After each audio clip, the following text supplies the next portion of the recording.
Hello everyone, আসসালামু আলাইকুম। আজ ছিল ট্যুরের প্রথম দিন। তো এখন বাজে ভোর 6:30, 7টার ভিতর আমাদের নিচে যাইতে হবে। সারাদিন জার্নি করব, জার্নিটা যেন ভালো হয় সেজন্য তাড়াতাড়ি করে শাওয়ার নিয়ে নিলাম। এখন রেডি হওয়ার পালা, হালকা একটু মেকআপ করে নিব। এখন অনেকেই বলবে, আপু আপনারা কেন এত আটা ময়দা মাখেন? আরে ভাই, আটা ময়দা তো আমাদেরই জন্য, তাই না? আমরা মাখবো না তো কে মাখবে?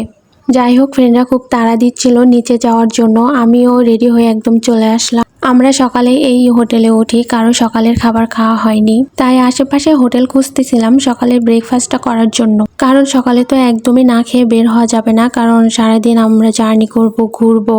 তারপর কাছাকাছি এই হোটেলটা পাই, আর এখানেই বসে পড়ি খাবারটা খাওয়ার জন্য। আর সবাই তো এদিকে ছবি তোলা নিয়ে একদম ব্যস্ত হয়ে পড়ছে। এখানে সকালে খাবারের জন্য ছিল পরোটা আর খিচুড়ি। তো আমি খিচুড়িটাই নেই, কারণ আমার একটু ভারী খাবার খাওয়ার দরকার মনে হলো। খিচুড়ির সাথে ডিম, বুটের ডাল আর সবজি ছিল। বুটের ডালটা তো একদমই খাওয়া যাচ্ছিল না, খিচুড়িটাও খুব একটা ভালো ছিল না, তারপরেও খেয়ে নিলাম। তারপর সবাই হোটেলের দিকে যাচ্ছিলাম, আর এখানে আমি একটা টিকটক ভিডিও করে নিই। এখানে সবাই দাঁড়ায় আছে, স্যার আসলেই বাসটা ছাড়বে। তারপর সবাই তো ভিডিওর ভিতর আসতেছিল, কিন্তু আমি তো ভিডিওর ভিতরে একদমই যাইতে পারতেছিলাম না। ফোনের ভিডিও অন করে ফ্রেন্ডের হাতে ধরাই দিয়ে তারপর একটু হেঁটে হেঁটে আসি। এইদিকে স্যার চলে আসছে, আর সবাই একে একে বাসে উঠতেছিলাম। আর এই তো মিথুন এখানে কি দেখাচ্ছিল আমি সত্যি বুঝলাম না, আর ওরাও একটু হেসে দিল। ওদের হাসি দেখে আমিও হেসে দিলাম। আর এটাই বাঙালি, কারণ না জেনেও কারো হাসি দেখলে ওখানে দাঁড়ায় দাঁড়ায় হেসে দিবে। যাই হোক, সবাই বাসে উঠে গেছে, আমিও উঠে গেলাম। তারপর নিজের সিটে বসে পড়লাম। আমরা যে আশা নিয়ে বের হয়েছি তা যেন সাকসেসফুল হয়। আকাশটা মেঘলা ছিল, একদমই রোদ ছিল না, বাইরে অনেক বাতাস ছিল। চারিদিকে শুধু সবুজ গাছপালা, আর এইটুকু দেখে মনে হচ্ছিল এক টুকরো কাশ্মীর। আর এটা হচ্ছে লালাখাল নদী, এখানে আমরা পরে আসবো। দূর থেকে এই পাহাড়গুলো দেখতে এত সুন্দর লাগতেছিল। আল্লাহর তৈরি সৃষ্টি কত সুন্দর, তাই না? মাশাআল্লাহ, সুবহানাল্লাহ। প্রায় 10-11 ঘন্টা জার্নি করে এই জায়গাটায় আসার পর সব ক্লান্তি যেন একদম দূর হয়ে গেছে। যত সামনের দিকে যাচ্ছিলাম ততই যেন এই পাহাড়গুলো আরো উঁচু লাগতেছিল, আর আমার মনে হচ্ছিল কখন আমি এই পাহাড়ের কাছে যাব। ছোটবেলায় যখন কেউ বলতো তোমার পাহাড় পছন্দ নাকি সমুদ্র, আমি তো ডিরেক্ট বলে দিতাম আমার পাহাড় পছন্দ। আর আজ আমি সেই পাহাড়ের এত কাছে। যাই হোক, আমরা যাব জাফলং, কিন্তু ভুল করে এখানে চলে আসি। তাই এখানে আর বেশি দেরি না করে আবার রওনা দিই। জাফলং 0 পয়েন্টে আসার পরে বৃষ্টি শুরু হয়ে যায়, তাই সবাই গাড়িতে বসে মজা করতেছিলাম।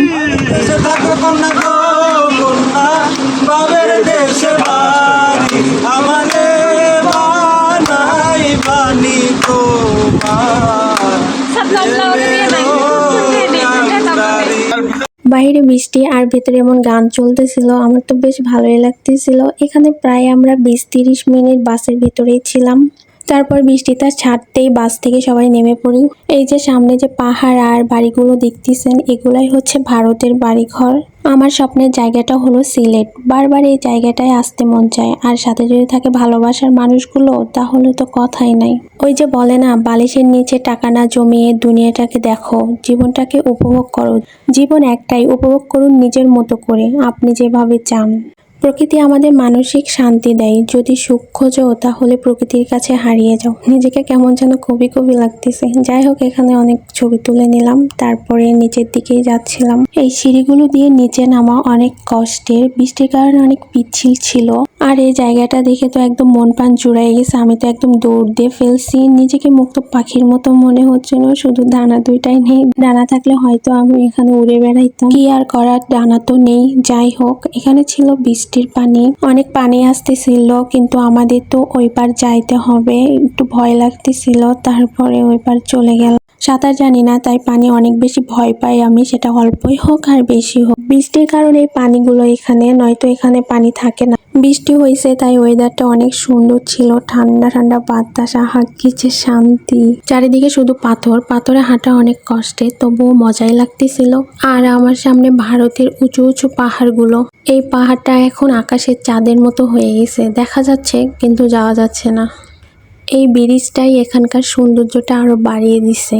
এখানে কিছু ছবি তুলে নেই আর আমার ছবি তুলতে একদমই লেট হয়ে যায়। এইদিকে তো সবাই নৌকায় বসে পড়ছে, নৌকা ছাড়বে। আমি তো জোরে জোরে চিল্লাচ্ছিলাম এই আমারে নিয়ে যাও। আর দেখেন এই মামাটার অবস্থা, এমন ভাবে বাসটা ফেলছে একদম ভিজাই দিছে। পাহাড় আর সাথে নদীর প্রকৃতি যেন তার সৌন্দর্য এখানেই রেখে গেছে। এই পানিগুলো এত বেশি পরিষ্কার আর ঠান্ডা ছিল। সবাই তো প্রাকৃতিক সৌন্দর্য দেখা নিয়ে ব্যস্ত হয়ে গেছে। এখানে আমিও একটা নদীর সাথে ভিডিও করে নিলাম। যাই হোক, আমরা এখন কই যাচ্ছি সেটা দেখাবো নেক্সট ভিডিওতে। সেই পর্যন্ত সবাই ভালো থাকবেন আর আমার জন্য বেশি বেশি দোয়া করবেন। আল্লাহ হাফেজ।